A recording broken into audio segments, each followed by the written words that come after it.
कल हमने निर्देशांक ज्यामिति के अंतर्गत ध्रुवीय निर्देशांक एवं ध्रुवीय निर्देशांक एवं कार्तीय निर्देशांक में संबंध के बारे में अध्ययन किया था।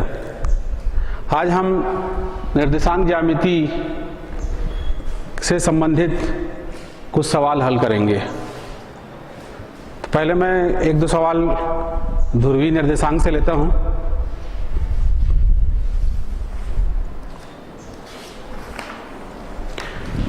ये ध्रुवीय निर्देशांक है हमारे पास 4 120 डिग्री।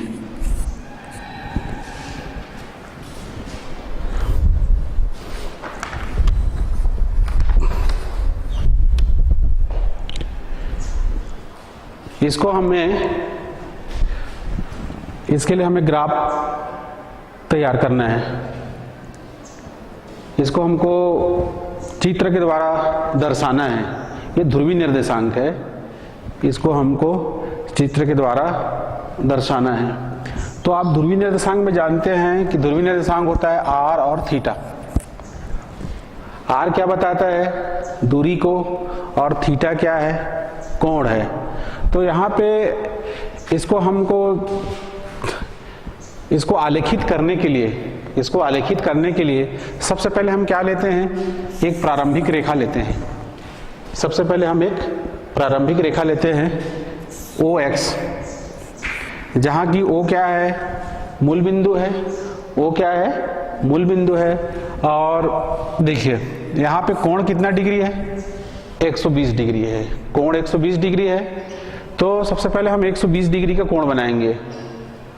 120 डिग्री, ये देखो यहाँ से ये कितना बनेगा? 90 बनेगा। तो 120 डिग्री का कोण जो होगा इसके आगे होगा। यहाँ पे हमारे पास ऐसा कुछ नहीं है, इंस्ट्रूमेंट नहीं है कि हम इसको मेजर करके बनाएं। हम एक अंदाज से बना रहे हैं। मतलब ये देखिए, ये यहाँ से लेकर यहाँ तक ये कितना बनेगा? ये 90 बनेगा। और 120 डिग्री का कोण जो होगा वो इसके आगे ही होगा। तो हम यहाँ पे ले लेते हैं, ये इसको मान लेते हैं, ये इतना ले लेते हैं हम। ये हो गया, ये हमारा हो गया 120 डिग्री का कोण हो गया। हमने एंगल को पहले बना लिया। अब उसके बाद देखिए हमारा जो बिंदु है वो मूल बिंदु से कितनी दूरी पे है? 4 इकाई के दूरी पे है। कितनी दूरी पे है? 4 इकाई के दूरी पे है। तो हम 4 इकाई लेंगे। 4 इकाई है, वो कुछ भी हो सकता है उसका इकाई। तो यहां से हम 4 इकाई अपने हिसाब से मान लेते हैं। 1 2 3 और ये 4, ये यहां पे ले लिए, ये P। 4 इकाई ये हो गया 4 और 120 डिग्री। ये इसकी स्थिति यहाँ पे होगी, इसकी स्थिति यहाँ पे होगी। ये दूरी हो गया 4, और ये जो आधार रेखा से, प्रारंभिक रेखा से ये कितना कोण बना रहा है? 120 डिग्री का। इस तरीके से हम उसको दिए गए बिंदु को आलेखित कर सकते हैं। अब एक आध और सवाल देखते हैं हम।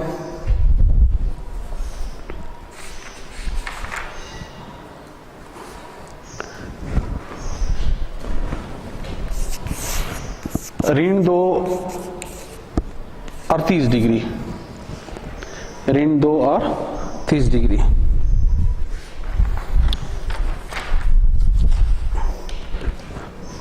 इसको हमें आलेखित करना है, इस बिंदु को हमें दिखाना है। ये ध्रुवीय निर्देशांक है, इसे हमें दिखाना है कि इसकी स्थिति कहाँ पे होगी। तो सबसे पहले हम क्या करेंगे? कोण को बनाएंगे। कोण धनात्मक किधर होता है इसके बारे में हम चर्चा कर चुके हैं। किधर घूमने पे? Anti clockwise. एंटी क्लॉकवाइज में धनात्मक और क्लॉकवाइज में ऋणात्मक। इधर ये आधार रेखा है, ये हमारा आधार रेखा है। इधर जाएंगे तो कोण हमारा क्या बनेगा? धनात्मक। और इधर आएंगे तो इधर धनात्मक, ये धनात्मक, और इधर क्या होगा? ऋणात्मक।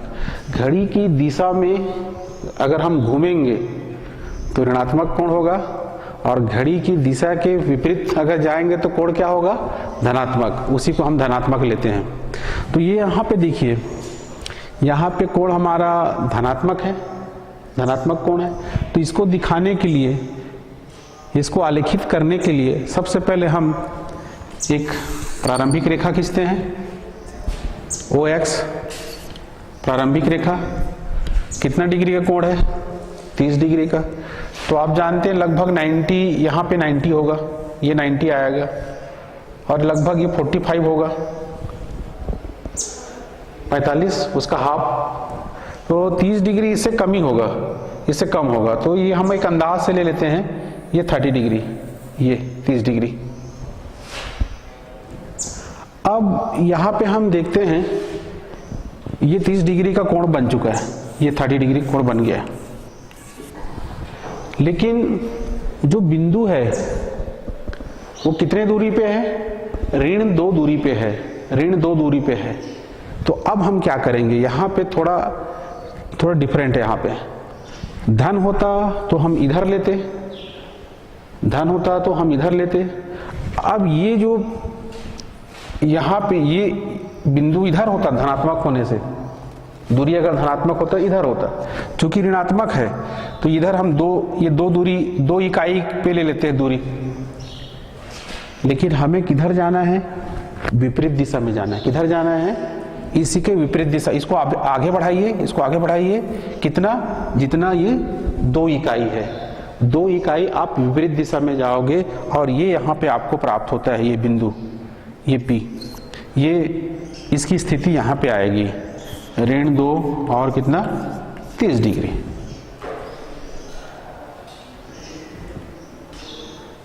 कोण को पहले देखिए, कोण धनात्मक है कि ऋणात्मक है। उसके बाद फिर उसके दूरी पे आइए, दूरी धनात्मक है कि ऋणात्मक है। तो ये हो गया ऋण 2, 30 डिग्री।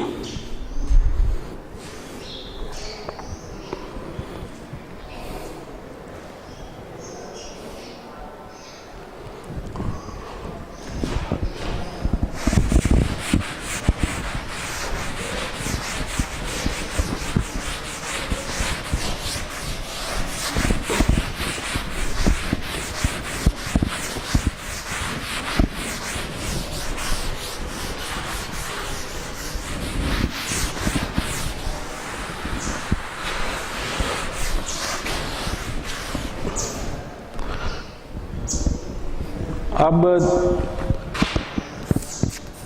दोनों ऋणात्मक वाले लेते हैं, कोण भी ऋणात्मक है, दूरी भी ऋणात्मक है।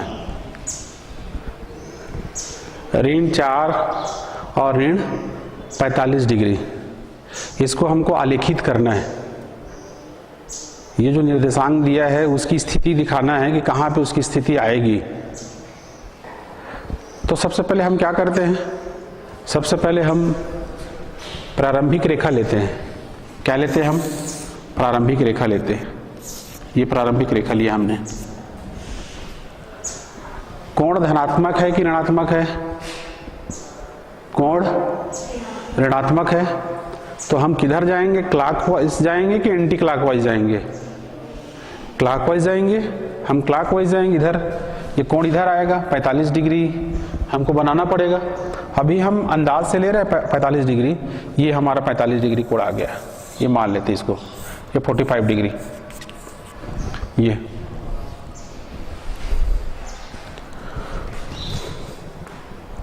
अब देखिए दूरी भी ऋणात्मक है, दूरी भी क्या है, ऋणात्मक है। कितना इकाई है, 4 इकाई, 4 इकाई है। तो हम क्या करेंगे, इस रेखा को पीछे बढ़ाएंगे, पीछे बढ़ाएंगे और हम 4 इकाई इधर लेंगे, 4 इकाई इधर नापेंगे ऋणात्मक होने के कारण। इधर 1 2 3 4 हम मान लेते हैं। हमने मान लो ले लिया कि 1 सेंटीमीटर बराबर, 1 इकाई बराबर 1 सेंटीमीटर। तो ये यहां पे ले लिए, हम मान लेते हैं यहां पे ये 4 इकाई दूरी इतना है, इतना दूरी 4 इकाई है। तो ये बिंदु P यहां पे आ गया। तो ये हो जाएगा ऋण 4 और ऋण 45 डिग्री।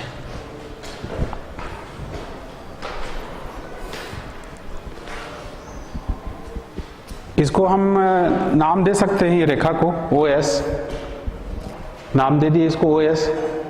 इस तरीके से इसको भी आप कुछ नाम दे सकते हैं। और जितना इधर 4 इकाई होगा, चूंकि ऋणात्मक है, ऋणात्मक होने के कारण हम इसके विपरीत दिशा में जाएंगे। तो इस प्रकार से ये ध्रुवीय निर्देशांक से संबंधित कुछ आलेखन हमने अध्ययन किया।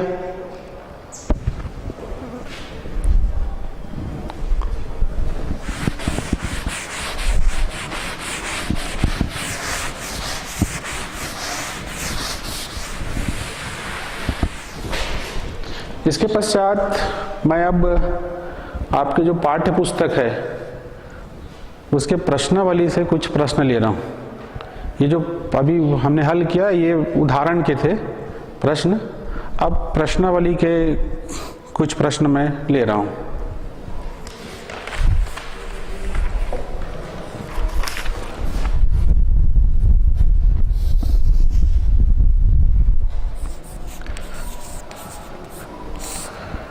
प्रश्न देखिए,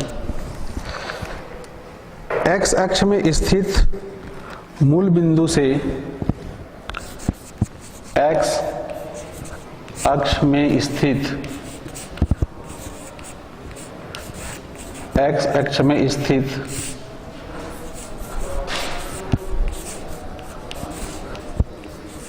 मूल बिंदु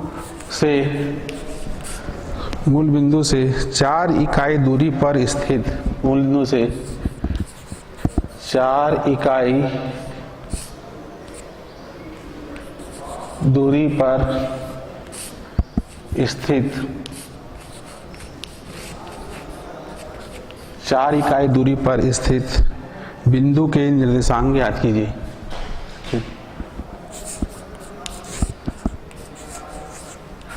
बिंदु के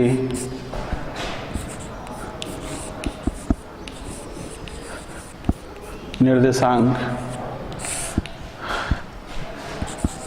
ज्ञात कीजिए, ये प्रश्न है।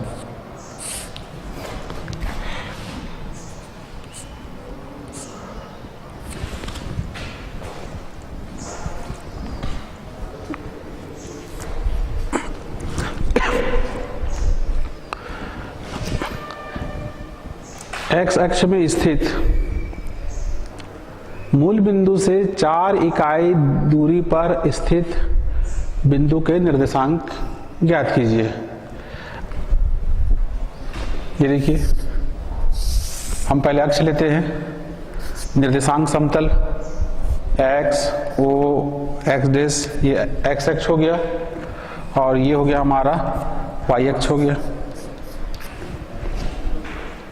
और वैसे भी कल हमने पढ़ा है, ये हमारा प्रश्न में क्या बोल रहे हैं, x अक्ष में स्थित मूल बिंदु से, ये मूल बिंदु है हमारा, ये हमारा मूल बिंदु है, मूल बिंदु से 4 इकाई दूरी पर स्थित, कितने इकाई दूरी पर, 4 इकाई। हम अंदाज से ले लेते हैं, इसको 1 मान लिया हमने, 1 2 3 ये 4 इकाई। बिंदु यहाँ पे है, बिंदु यहाँ पे है, 4 इकाई की दूरी पे है बिंदु, तो उसका निर्देशांक क्या होगा। तो कल हमने पढ़ा था कि यदि कोई बिंदु x अक्ष पर स्थित होता है तो उसकी कोटि क्या होती है। अगर कोई बिंदु x अक्ष पे होती है तो उसकी कोटि क्या होती है, 0 होती है, उसकी कोटि क्या होती है, 0। हम ये बिंदु तो यहाँ पे, हम y दिशा में कहाँ दूरी नापेंगे, y दिशा में हमको दूरी नापने का सवाल ही पैदा नहीं होता यहाँ पे। आप ऐसा भी देखिए इसको, और वो हम जान भी चुके हैं कि x अक्ष पे अगर कोई बिंदु स्थित होता है तो उसकी कोटि क्या होती है, 0 होती है। कोटि का मतलब y निर्देशांक से है, कोटि का तात्पर्य किससे है, y निर्देशांक से। तो जब हम निर्देशांक लिखते हैं छोटे कोष्टक के अंदर, तो पहले हम कौन सा निर्देशांक लिखते हैं, x निर्देशांक लिखते हैं। कौन सा निर्देशांक लिखते हैं, x निर्देशांक। x निर्देशांक क्या बताता है, मूल बिंदु से x अक्ष के अनुदिश दूरी को बताता है। मूल बिंदु से x अक्ष के अनुदिश दूरी को बताता है। तो कितना दूरी आएगा यहाँ पे? x अक्ष में कितने दूरी पे है? x अक्ष में कितने दूरी पे है? 4 इकाई की दूरी पे है। कितनी इकाई की दूरी पे है? 4 इकाई की दूरी पे। 1 2 3 4, ये प्रश्न में लिखा हुआ भी है। x अक्ष में स्थित मूल बिंदु से 4 इकाई दूरी पर, ये देखिए ये 4 इकाई दूरी पर। तो बिंदु कहाँ पे स्थित है? x अक्ष पे स्थित है। कितनी दूरी पे स्थित है? मूल बिंदु से 4 इकाई की दूरी पर स्थित है। तो और हम ये जानते हैं कि अगर कोई बिंदु x अक्ष पे स्थित होता है तो उसकी कोटि क्या होती है? 0 होती है। तो इसका निर्देशांक हो जाएगा 4 और क्या होगा? 0 होगा। अब इसको आप सीधे सीधे भी लिख सकते थे, लेकिन हमने पूरा इसको चित्र के द्वारा, पूरा ग्राफ के द्वारा इसको हमने दिखाया। ये सब प्रश्नों को आप ग्राफ पेपर में करेंगे तो और ज़्यादा अच्छा रहेगा। ग्राफ कॉपी में इसको सॉल्व करने से और ज़्यादा इसमें क्लियर हो जाता है।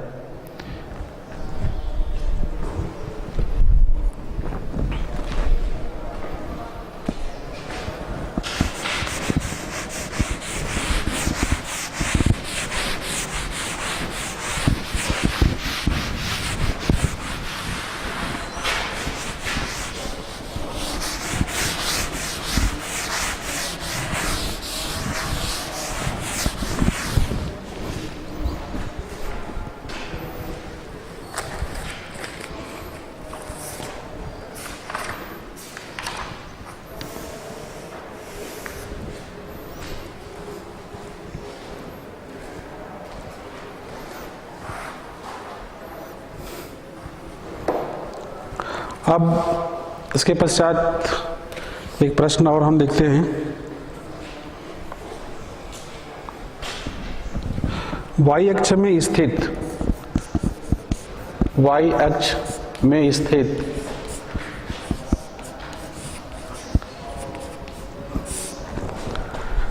मूल बिंदु से ऋण 3 दूरी पर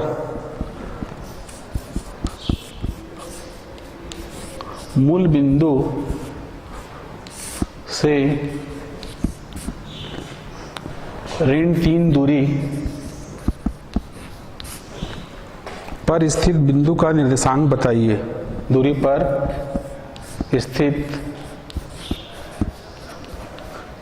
स्थित बिंदु का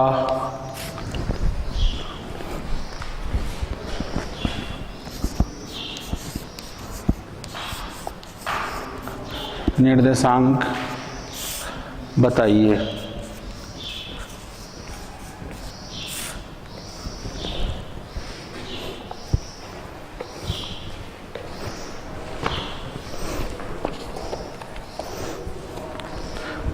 देखिए, ये प्रश्न का जो आंसर है हम ऐसे ही बता सकते हैं, मौखिक बता सकते हैं, लेकिन इसको हम ग्राफ के द्वारा दिखा रहे हैं।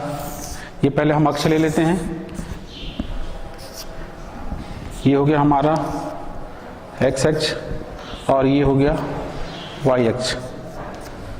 हमारा बिंदु कहाँ पे स्थित है? y अक्ष में स्थित। ये मूल बिंदु हो गया हमारा। y अक्ष में स्थित मूल बिंदु से ऋण 3 दूरी पर, कितनी दूरी पर? ऋण 3 दूरी पर। y अक्ष का धनात्मक दिशा ये होता है, ये y अक्ष का धनात्मक दिशा होता है और ये जो होता है y अक्ष का ऋणात्मक दिशा होता है। कितनी दूरी पे बोल रहे हैं? ऋण 3 की दूरी पे।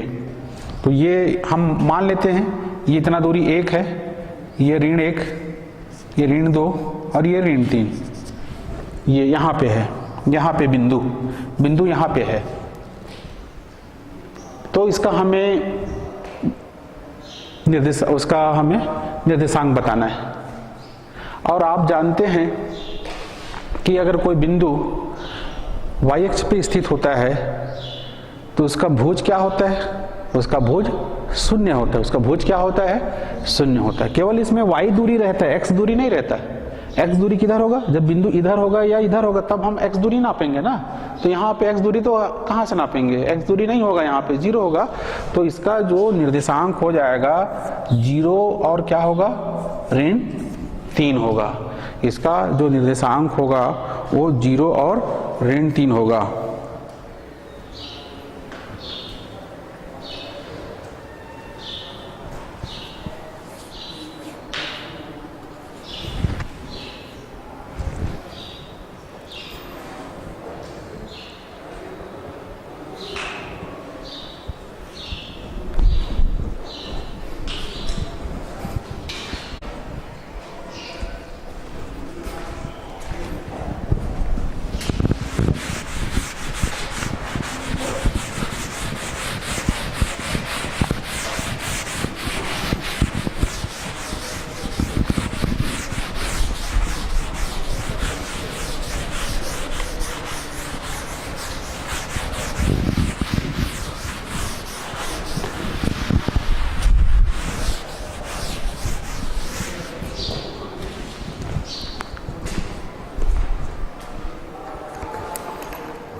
अगला प्रश्न लेते हैं हम।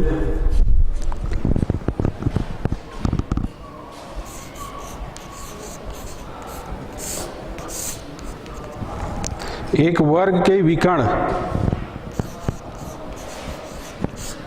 एक वर्ग के विकर्ण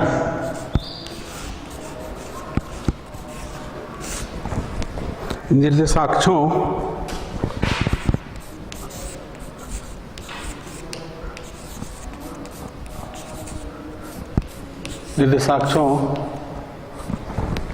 के संपाती है, के संपाती है।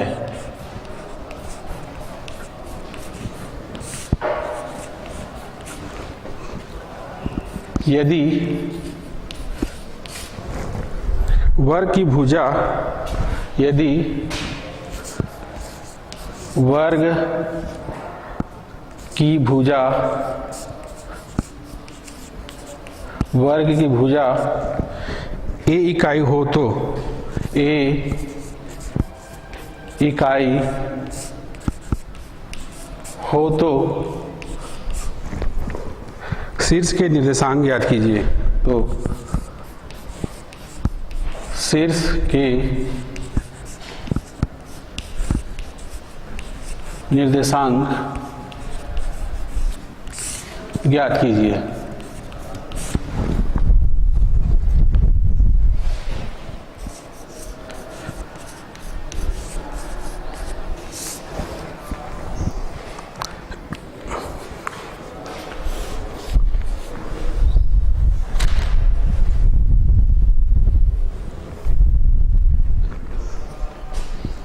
प्रश्न देखते हैं।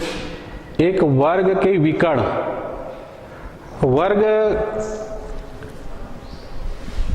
वर्ग का तात्पर्य एक ऐसा चतुर्भुज जिसकी चारों भुजाएं समान होती है और प्रत्येक कोण 90 डिग्री का होता है, प्रत्येक कोण 90 अंश का होता है, वो वर्ग कहलाता है। एक वर्ग के विकर्ण निर्देशाक्षों के संपाती है। हम यहाँ पे अक्ष लेते हैं पहले, x अक्ष और ये y अक्ष।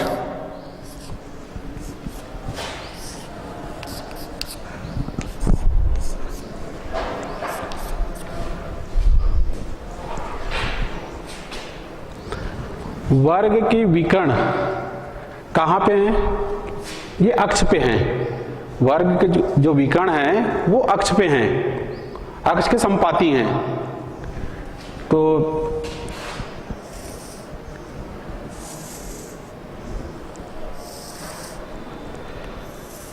ये हमारा वर्ग है, ए बी सी और डी, इसके शीर्ष हो गए A B C D। और यहाँ पे हमें दिया है वर्ग की भुजा a इकाई हो, इसकी भुजा a इकाई, भुजा की लंबाई a दिया है हमें, ये हम लेते हैं a भी a होगा, a भी a होगा और a भी होगा a। ये इसके विकर्ण हो गए, देखिए AC और BD इसके विकर्ण हो गए। ये हमको यहाँ पे दिया है कि जो इसके विकर्ण हैं, एक वर्ग के विकर्ण निर्देशाक्षों के संपाती हैं। मतलब विकर्ण किस में आ रहे हैं? अक्षों में आ रहे हैं। किस में आ रहे हैं? अक्षों में। जैसे ये दो विकर्ण होते हैं, ये वर्ग है, ये जैसे ये हमने लिया वर्ग ABCD, एक विकर्ण होगा हमारा AC और दूसरा विकर्ण BD। तो ये देखिए विकर्ण AC हमारा कौन से अक्ष पे आ रहा है? X अक्ष पे आ रहा है, उसी पे है, संपाती का मतलब उसी पे होना। और दूसरा विकर्ण हमारा क्या है? BD है, वो कौन सा अक्ष पे आ रहा है? Y अक्ष पे आ रहा है। ये ऐसा हमें प्रश्न दिया हुआ है। तो हमें क्या करना है यहाँ पे हमें शीर्ष के निर्देशांक ज्ञात करना है। शीर्ष के निर्देशांक ज्ञात करना है। ये शीर्ष हैं A, B, C और D, ये शीर्ष हैं, इसके निर्देशांक हमें ज्ञात करना है। तो यहाँ पे देखिए, और हम यहाँ पे एक इसकी प्रॉपर्टी जानते हैं कि वर्ग के विकर्ण एक दूसरे को समद्विभाजित करते हैं। एक दूसरे को क्या करते हैं? समद्विभाजित करते हैं। इसका भी प्रयोग यहाँ पे होगा। सबसे पहले हम देखते हैं यहाँ पे, ये देखिए हमारा ये ABD में देखिए, पहले मैंने बताया कि वर्ग एक ऐसा चतुर्भुज होता है जिसकी चारों भुजाएं क्या होती है? समान होता है, और प्रत्येक कोण कितने डिग्री का होता है? 90 डिग्री का होता है, 90 अंश का होता है प्रत्येक कोण। कोण A, कोण B, कोण C, कोण D। तो अब मुझे ये बताएंगे, ये देखिए ये जो कोण होगा, ये कोण कितने डिग्री का होगा? ये कोण A है, ये कोण कितने डिग्री का होगा? ये कोण 90 डिग्री का होगा, ये भी 90 डिग्री का होगा, ये भी 90 डिग्री का होगा, ये भी 90 डिग्री का होगा, ये भी 90 डिग्री का होगा। प्रत्येक कोण 90 डिग्री का होता है। अब ये देखते हैं, ये हमारा BDA, ये देखिए ये क्या हो जाएगा? कौन सा त्रिभुज कहलाएगा? ये समकोण त्रिभुज कहलाएगा। कौन सा त्रिभुज? समकोण त्रिभुज। और हम समकोण त्रिभुज में पाइथागोरस प्रमेय का प्रयोग कर सकते हैं। उससे क्या होगा? उससे हम ये जैसे ये 90 डिग्री का कोण है, ये देखिए त्रिभुज में ABT, ये त्रिभुज है, ये 90 अंश कोण यहाँ पे बन रहे हैं। तो आप जानते हैं 90 अंश की जो सम्मुख भुजा होती है वो क्या होती है? कर्ण होती है। वो क्या होती है? कर्ण। 90 डिग्री की जो सम्मुख भुजा होती है वो कर्ण होती है। ये कर्ण हो जाएगा हमारा, ये BD क्या हो जाएगा? कर्ण होगा। और ये दो अन्य भुजाएं होंगी। तो हम पाइथागोरस प्रमेय को हम इस तरीके से भी कहते हैं कि किसी समकोण त्रिभुज में कर्ण का वर्ग अन्य दो भुजाओं के वर्गों के योगफल के बराबर होता है। कर्ण का वर्ग अन्य दो भुजाओं के वर्गों के योगफल के बराबर होता है। तो पहले हम क्या करते हैं, ये लंबाई निकाल लेते हैं, ये लंबाई निकाल लेते हैं हम BD, ये विकर्ण निकाल लेते हैं। और ये विकर्ण की लंबाई, इसमें क्या होगा? विकर्ण की लंबाई क्या होता है? वर्ग के अंदर उनके विकर्ण आपस में बराबर होते हैं, उनके विकर्ण आपस में बराबर होते हैं। अगर हम BD निकाल लेते हैं, वही क्या होगा? AC होगा। और एक प्रॉपर्टी और हम जानते हैं कि इसके जो विकर्ण होते हैं एक दूसरे को समद्विभाजित करते हैं। मतलब ये जो विकर्ण है BD, AC को दो बराबर भागों में बांटेगा, और AC जो है वो BD को दो बराबर भागों में बांटेगा। तो सबसे पहले यहाँ पे देखिए, हम इस त्रिभुज पे आते हैं, हल हम लेते हैं इसका तो सबसे पहले हम इस त्रिभुज में देखते हैं बी डी ए में, यहाँ पे हो जाएगा बी डी का वर्ग, कर्ण का वर्ग अन्य दो भुजाओं के वर्गों के योगफल के बराबर होता है। कर्ण का वर्ग अन्य दो भुजाओं के वर्गों के योगफल के बराबर होता है। तो ये हो जाएगा हमारा बी डी का वर्ग बराबर ए बी का वर्ग धन ए डी का वर्ग, ये होगा बी डी का वर्ग बराबर होगा ए बी का वर्ग धन ए डी का वर्ग होगा।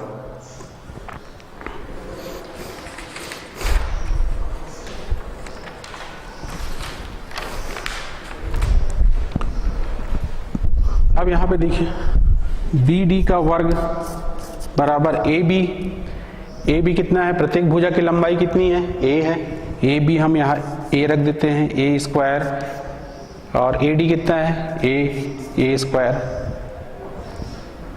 देखो हमको यहाँ पे इनका निर्देशांक बताना है, ए का निर्देशांक बताना है, तो हमें ये दूरी का जानकारी होना जरूरी है ना कि ये मूल बिंदु से एक्स अक्ष में कितने दूरी पे है, ये दूरी हमको जानना जरूरी है, इसलिए हम ऐसा कर रहे हैं। इसका निर्देशांक बताना है, बी का निर्देशांक बताना है, तो हमें यहां से यहां तक की दूरी को जानना जरूरी है। सी का निर्देशांक बताना है, तो हमें यहां से यहां तक की दूरी जानना जरूरी है। हमें डी का निर्देशांक बताना है, तो हमें ये दूरी जानना जरूरी है, इसलिए हम ये ऐसा कर रहे हैं। तो ये हो जाएगा हमारा बी डी का वर्ग बराबर हो जाएगा ए स्क्वायर प्लस ए स्क्वायर, 2a स्क्वायर हो जाएगा। अब इसमें हम दोनों पक्षों में वर्गमूल लेते हैं, दोनों पक्षों में वर्गमूल लेंगे तो ये हो जाएगा बी डी बराबर ये वर्गमूल 2a स्क्वायर। अब यहाँ पे देखिए a स्क्वायर का वर्गमूल कितना होगा, a वर्गमूल 2, ये निकल गया, किसकी लंबाई निकल गया, बी डी की। किसका लंबाई निकला, बी डी की लंबाई निकला। जितना बी डी का लंबाई होगा उतनी लंबाई किसकी होगी, ए सी की, क्योंकि विकर्ण आपस में क्या होते हैं, समान होते हैं। विकर्ण आपस में क्या होते हैं, समान होते हैं। ये बी डी बराबर क्या होगा, ए सी, बी डी बराबर ए सी।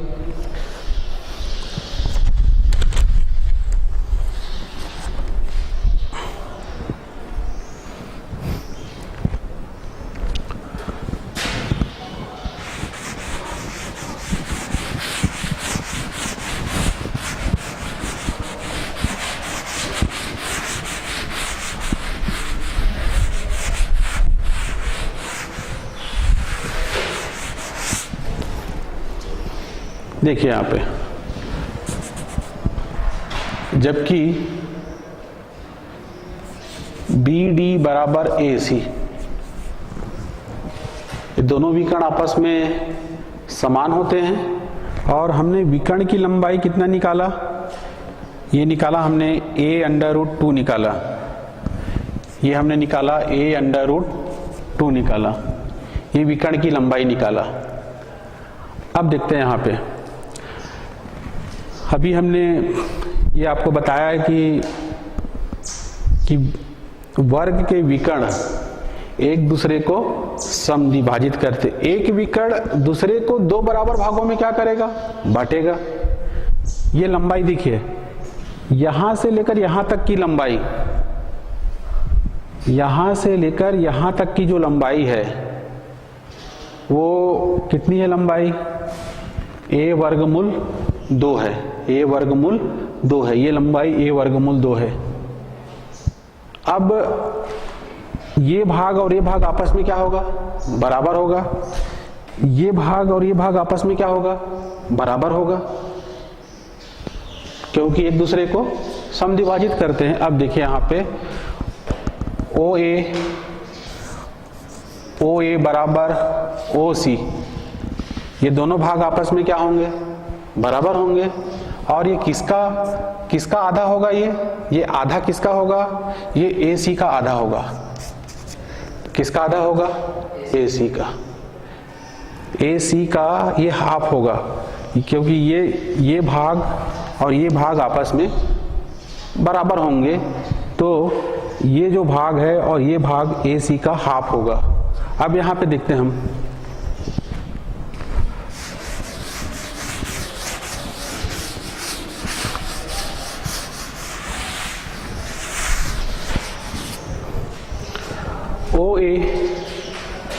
OA बराबर A वर्गमूल 2/2 हो जाएगा, AC का हाफ। अब यहाँ पे हम क्या करते हैं, यहाँ पे हम A वर्गमूल 2, ये 2 के स्थान पे, ये 2 के स्थान पे 2 के जगह पे हम क्या लिख सकते हैं, वर्गमूल 2 गुणा वर्गमूल 2, ऐसा हम इसको लिख सकते हैं। वर्गमूल 2 गुणा वर्गमूल 2 क्या मिलेगा, 2 मिलेगा, इसको ऐसा लिख सकते हैं। ये वर्गमूल 2 से वर्गमूल 2 क्या हो गया, कट हो गया, काट दिया उसको हम, हमें क्या मिला, A बटा वर्गमूल 2 प्राप्त हुआ। OA बराबर A बटा वर्गमूल 2, OA बराबर, और OA बराबर OC, ये दोनों बराबर हैं, इसलिए OC बराबर भी हमें कितना मिलेगा, A बटा वर्गमूल 2 मिलेगा, A बटा वर्गमूल 2 मिलेगा। और आप जानते हैं कि विकर्ण समान है और एक दूसरे को समद्विभाजित कर रहे हैं, तो ये दूरी OB और OD ये भी आपस में क्या होगा, ये भी आपस में बराबर होगा, वो भी हमें इतना ही प्राप्त होगा क्योंकि विकर्णों की लंबाई समान होती है। तो ये हो जाएगा OB बराबर OD, OB बराबर OD is equal to A/√2। ये दोनों समान होंगे और इसके बराबर होंगे, ये दोनों समान होंगे और इसके बराबर होंगे।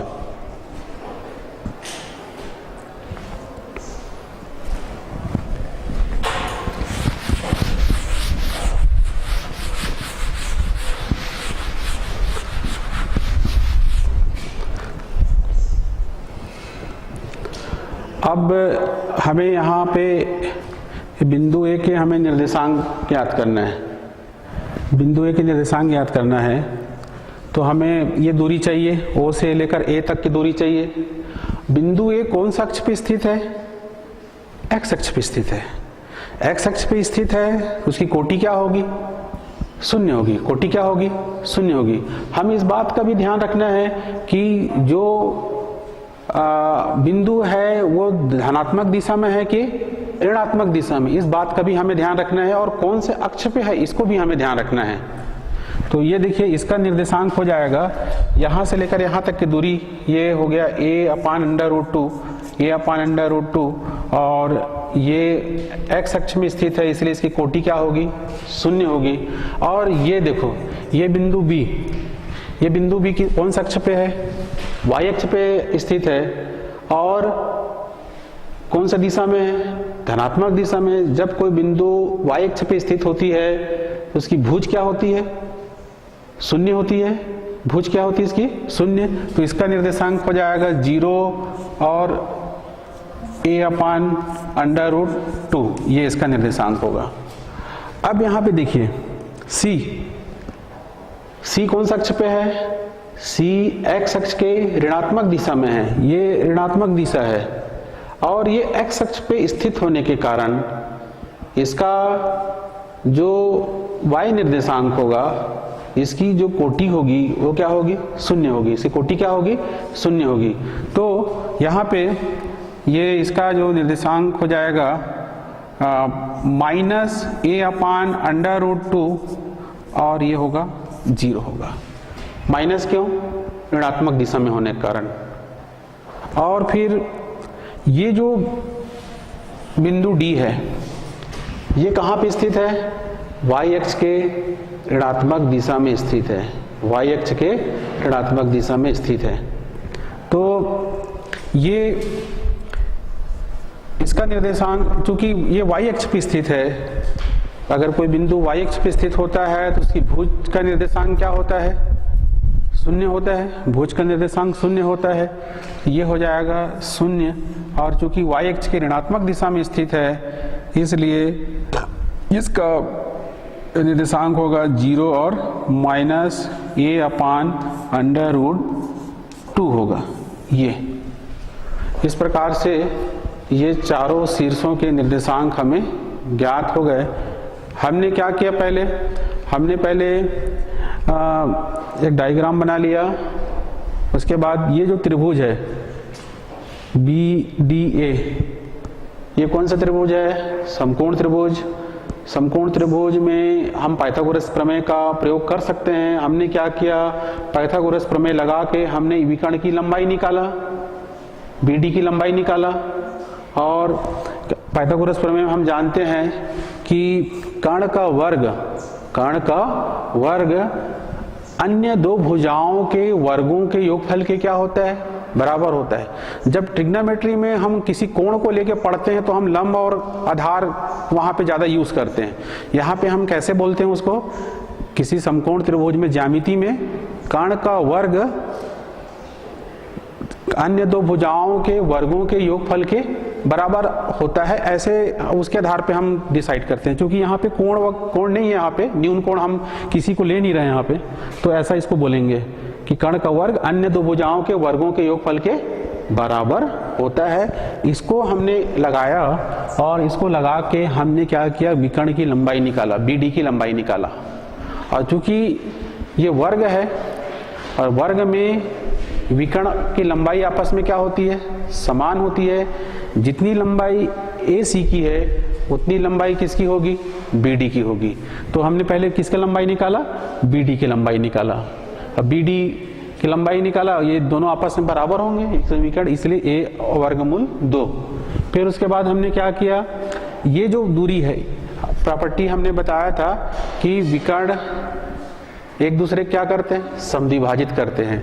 जैसे कि ये विकर्ण AC है, इसको BD क्या कर रहा है? 2 बराबर भागों में बांट रहा है। तो OA जो होगा AC का आधा होगा और OC भी क्या होगा? OC भी AC का आधा होगा। तो हम AC की लंबाई में 2 का भाग करके हमने वो OA और OC ज्ञात कर लिया। और ये सब दूरियां आपस में क्या होंगी? समान होंगी। और इस तरीके से हमने यहाँ पे ये चारों शीर्षों के निर्देशांक हमने ज्ञात कर लिया। तो आज हमने निर्देशांक ज्यामिति से संबंधित कुछ सवाल हल किए और इसी के साथ आज का हमारा यह कक्षा समाप्त होता है। आप सभी को धन्यवाद।